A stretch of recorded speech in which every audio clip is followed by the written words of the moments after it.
Bonjour et bienvenue sur Business Africa, je suis Ronald Kato. Au menu cette semaine, après 2 ans de conflit au Tigré, le gouvernement éthiopien et les forces rebelles sont parvenus à un accord. Les conséquences de la guerre sur l'économie sont considérables. Reste à savoir si un traité de paix peut contribuer à relancer l'économie du pays. La COP27 vient de s'achever en Égypte. Qui sont les gagnants et les perdants du grand rendez-vous écologique? Nous vous présentons le bilan pour les pays en développement arrivés à Sharm el-Sheikh avec de fortes attentes. Enfin, l'avenir radieux de la mode africaine, nous avons rencontré un entrepreneur bien décidé à replacer l'Afrique au centre des podiums du monde entier. Bienvenue sur Business Africa. Merci d'être avec nous. Alors que la guerre au Tigré fait rage depuis plus de 2 ans, l'économie éthiopienne déjà affaiblie par la pandémie est en souffrance. La note de crédit du pays a été dégradée, les sanctions ont nui à l'emploi et aux exportations. Les institutions internationales hésitent elles aussi à prêter.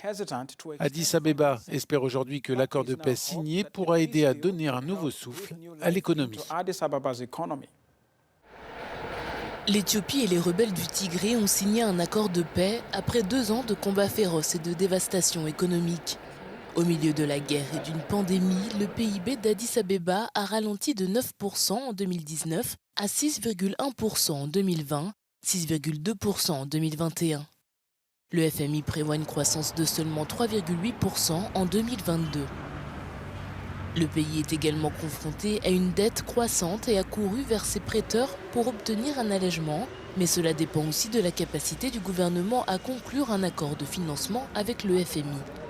L'amenuisement des réserves de change a exercé une pression sur le birr, déclenchant une spirale inflationniste dans le pays.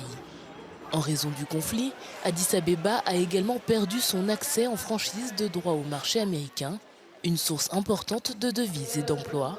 L'interdiction a poussé plusieurs fabricants à fermer leur installation textile.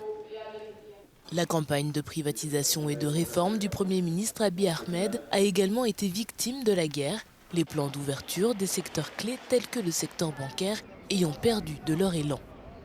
Dans l'ensemble, le conflit a nui à l'image de l'Éthiopie en tant que destination privilégiée des investissements directs étrangers et à ses années de croissance à 2 chiffres.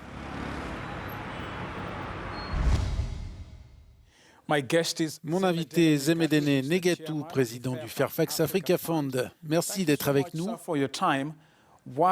Quelles opportunités l'accord de paix offre-t-il à l'économie éthiopienne ? D'énormes opportunités. Tout d'abord, si le pays a été capable de croître de 4,5, soit 5% au cours des 2 dernières années et demie, eh bien, je ne pense pas qu'il y ait le moindre doute sur sa capacité à retrouver son élan. Et si ce n'est pas cette année, cela sera certainement en 2023 ou 2024 qu'il atteindra ses résultats à 2 chiffres, ce qu'il a fait pendant un certain nombre d'années.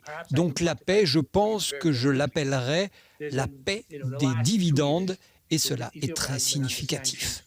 Et je peux le quantifier très rapidement. Ces 2 dernières années, l'Éthiopie a fait l'objet de sanctions de la part des États-Unis, de l'Union européenne. Des milliards de dollars qui avaient été approuvés par le FMI et la Banque mondiale avant la Covid, avant le conflit, ont été bloqués. Quelque chose comme 4,4 milliards de dollars et des milliards d'euros de la part des Européens. Et lorsque vous imaginez qu'il y a maintenant un traité de paix, ces milliards seront libérés et cela va donner un énorme coup de fouet à l'économie éthiopienne. L'Éthiopie a cherché à restructurer sa dette, mais ses prêteurs ont clairement indiqué qu'elle devait d'abord trouver un accord avec le FMI. Y a-t-il une chance désormais qu'un accord soit trouvé ?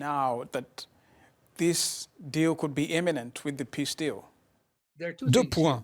Le premier que j'ai mentionné plus tôt est le déblocage de fonds qui ont déjà été approuvés. Deuxièmement, la dette, comme vous l'avez mentionné, la restructuration de la dette.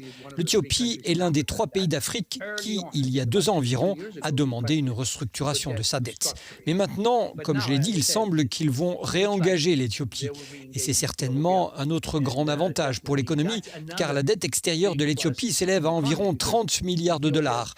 Toute forme d'allègement, qu'il s'agisse d'une restructuration restructuration, d'une extension sur une plus longue période ou même, dans certains cas, d'une annulation pure et simple, donnerait un énorme coup de pouce à l'Éthiopie, car les recettes en dollars qu'elle reçoit de l'étranger, des investissements étrangers directs, des exportations, des envois et des fonds de la diaspora peuvent désormais être canalisés vers les secteurs productifs. En parlant de la dette, il y a un paiement de obligations attendu en 2023. Que se passera-t-il si un accord avec le FMI n'est pas conclu assez rapidement? À quel point les personnes en charge des finances de l'Éthiopie sont-elles concernées selon vous? Laissez-moi vous donner quelques indications. En pourcentage du PIB, la dette de l'Éthiopie est en fait à risque modéré. Le défi est là, le rapport entre la dette et les exportations. Par conséquent, l'Éthiopie s'est concentrée sur l'augmentation de ses exportations au cours des 3 dernières années. Elle y est parvenue et l'année dernière a été une année record pour les exportations. Par conséquent, si elle peut continuer à augmenter ses sources de devises fortes, mon opinion et celle d'autres personnes à qui j'ai parlé à Washington est qu'au cours des prochains mois, je pense que vous devriez vous attendre à voir un déblocage des fonds du FMI et de la Banque mondiale. Peut-être que la restructuration de la dette prendra un peu plus de temps, mais au moins la simple indication aux créanciers que cela est en cours et non un processus bloqué est une bonne chose. Au cours des 18 derniers mois, il n'y a eu aucun mouvement du côté de la restructuration de la dette. En soi, je pense que cela renforcera la confiance. Après avoir freiné les privatisations, l'Éthiopie cherche maintenant à vendre une partie de ses parts dans Ethio Telecom. Qu'est-ce que cela dit de l'engagement du Premier ministre Abiy Ahmed en matière de réforme économique? Il y a environ 6-8 semaines, le cabinet a approuvé l'entrée des banques étrangères en Éthiopie. Cela a fait l'objet d'un débat sans fin au cours des 25 dernières années. Devons-nous autoriser les banques étrangères ou non? Il s'agit donc d'une décision historique, car la dernière fois que l'Éthiopie a eu 4 banques, c'était il y a 50 ans. Deuxièmement, si vous regardez le secteur des télécommunications, comme vous le savez, il y a 1 an et 18 mois, un consortium dirigé par Safaricom a remporté l'appel d'offres en payant 850 millions de dollars afin d'acquérir la première licence privée de télécommunications mobile en Éthiopie depuis 126 ans. Vous l'avez compris, 126 ans, c'est un pur monopole. Par conséquent, ce sont des réformes qui se poursuivent. Zemedene Negatou, merci d'avoir été avec nous. Merci de m'avoir reçu. Peu polluants, mais en mal d'emploi et de croissance, les pays africains sont arrivés à la COP27 avec énormément d'attentes, prêts à développer leurs ressources naturelles pour mettre fin à la pauvreté sur le continent.